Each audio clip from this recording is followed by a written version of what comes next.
So let us accelerate the reality this evening. The West Indies not going nowhere and will be knocked out after the first round of the World T20. And we're not going home because we failed to rotate the strike and take more singles. We're going home because our much celebrated strategy of hitting 4s and 6s has failed. Some people make it look like we should replace 6s and 4s with 1s and 2s. Not working at T20 cricket, which remains predominantly boundary hitting cricket. It is more important to hit boundaries than to take 1s and 2s, and especially for a West Indies team that is basically loaded with ball beaters. So if the ball beaters fail, like they have in this tournament so far, the team is going to struggle.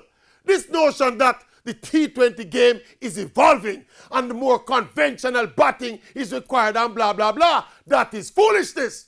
The pitches in the UAE are not conducive to boundary hitting. That is why teams like the West Indies have struggled and will soon be heading home. It's the gamble that we take.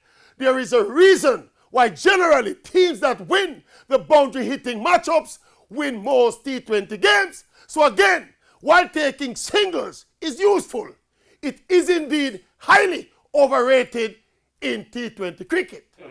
You get it?